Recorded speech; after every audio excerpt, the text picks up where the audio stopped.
This is a solution in search of a problem. इसको अगर describe करना है, this is a solution in search of a problem. Narendra Modi का पूरा game plan यही है कि नेशनल पार्टीज रहें और दूसरे तमाम रीजनल पार्टीज, छोटे पार्टीज हमेशा के लिए खत्म हो जाएं। बीजेपी की आइडियोलॉजी आरएसएस की हमेशा ही रही है कि वो रीजनल पार्टीज को नहीं चाहते। हर थोड़े महीने के बाद इलेक्शन होना, ये भारत के गरीबों का फायदा है। इसमें जब कभी भी चुनाव होता है, नरेंद्र मोदी पीछे हटते हैं। जनता के हित में कोई ना कोई फैसला लेना पड़ता है उनको। चाहे पेट्रोल की कीमतें कम हो जाती हैं, कुछ ना कुछ उनको किसानों को देना पड़ता है। तो ये इलेक्शन होना जरूरी है। आप होते कौन है टाइम खत्म करने वाले?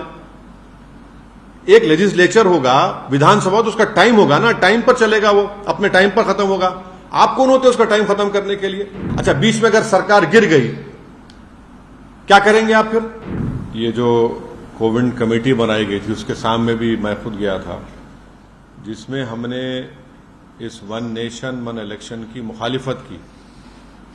और हमारा मानना यह है कि this is a solution in search of a problem. इसको अगर डिस्क्राइब करना है, this is a solution in search of a problem.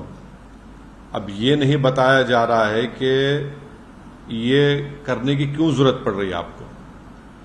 सरकार ये बोलती है कि आपके पॉलिसी पैरालिसिस होता है, कॉस्ट ऑफ एक्सचेकर को खर्चा होता है। पहले तो यह है कि मॉडल कोड ऑफ कंडक्ट किसी पॉलिसी मेकिंग को जो डेवलपमेंटल है और रूटीन इन नेचर है, उसको रोकता नहीं है, नंबर वन। दूसरी बात यह है कि इलेक्टोरल डेमोक्रेसी एक पिलर है हमारे भारत के पूरे कॉन्स्टिट्यूशन का। अब ये वीक कंसिडरेशंस पर अगर सरकार, मोदी सरकार ये कह रही है कि हमको एक पूरे इलेक्शन एक साथ करा देंगे हम, एडमिनिस्ट्रेटिव कन्वीनियंस, इकोनॉमिक वायबिलिटी, तो अगर कॉन्स्टिट्यूशनल रिक्वायरमेंट्स अगर फाइनेंशियल और एडमिनिस्ट्रेटिव कंसिडरेशंस पे होगा तो ये तो अलग कॉन्सिक्वेंसेस होंगे, इसके एब्सर्ड कॉन्सिक्वेंसेस होंगे। तो फिर अगर आप ये बोलेंगे भाई सिविल सर्विस काम नहीं कर रहा है, पुलिस काम नहीं कर रही है, निकाल दो। जुडिशरी में बहुत से केसेस पेंडिंग है, जुडिशरी को बंद कर दो। तो ये ऐसा नहीं हो सकता है। इसीलिए ये जो वन नेशन वन इलेक्शन की बात नरेंद्र मोदी 2019 से कर रहे हैं, 2019 में जब उनको दोबारा कामयाबी मिली तो उस वक्त ऑल पार्टी मीटिंग हुई थी पार्लियामेंट की, लोकसभा की लाइब्रेरी में। उसमें तमाम पार्लियामेंट में जितने एमपीज थे, लोकसभा राज्यसभा, उनके पार्टी के लीडर्स को बुलाया गया। उस मीटिंग में मुझे अच्छी तरह याद है कि मेरी पार्टी और लेट हमारे जो सीपीएम के लीडर सीताराम येचुरी, हमने इसकी मुखालिफत की थी। तो नरेंद्र मोदी का पूरा गेम प्लान यही है कि नेशनल पार्टीज रहें और दूसरे तमाम रीजनल पार्टीज, छोटे पार्टीज हमेशा के लिए खत्म हो जाएं। आप देखिए कि अगर नेशनल इलेक्शन होगा तो मुद्दा नेशनल होगा, रीजनल इलेक्शन होगा असेंबली का, विधानसभा का, तो रीजनल मुद्दा होगा।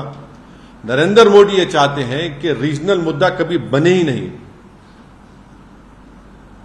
इलेक्शन होगा, अगर हैदराबाद पार्लियामेंट का इलेक्शन होगा तो जाहिर है दिल्ली में जो भी जीत कर जाएगा क्या करेगा।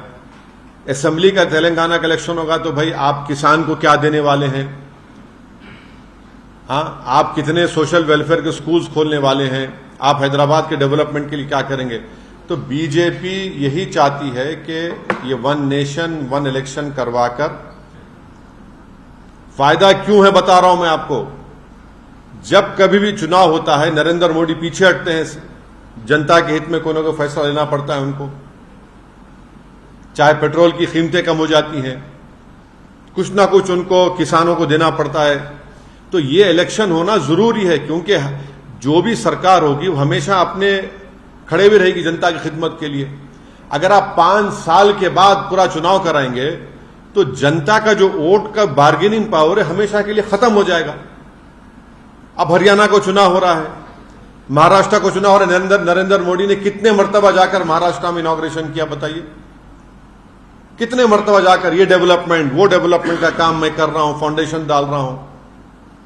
तो इससे भारत के गरीब मतदानों का, स्टेट्स का बहुत बड़ा नुकसान होगा और कॉन्स्टिट्यूशन का बेसिक स्ट्रक्चर का हिस्सा है। आप एक लेजिस्लेचर का एक टाइम है। अब तेलंगाना का इलेक्शन होगा 28 में, पार्लियामेंट का इलेक्शन होगा 29 में, अब महाराष्ट्र का इलेक्शन होगा अभी नवंबर में, 5 साल के बाद होगा, 29 में होगा, बिहार का इलेक्शन होगा बाद में होगा। आप कैसे सबको उसका टाइम कैसे खत्म करेंगे? आप होते कौन है टाइम खत्म करने वाले?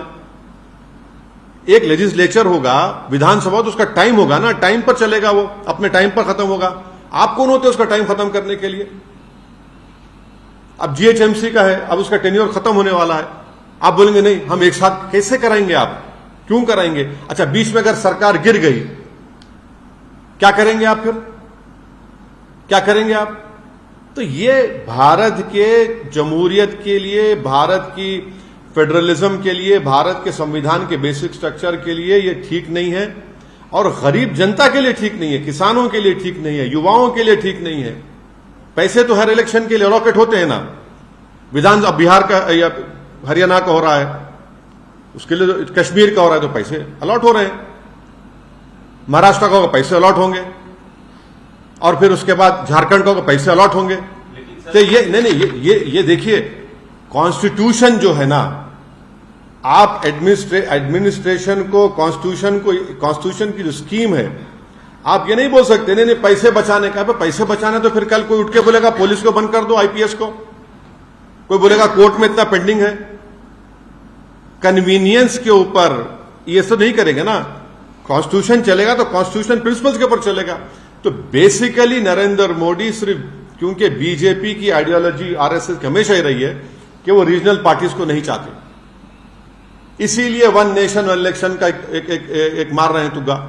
हम तो इसकी मुखालिफत किए हैं और मुखालिफत करेंगे, अपोज करेंगे।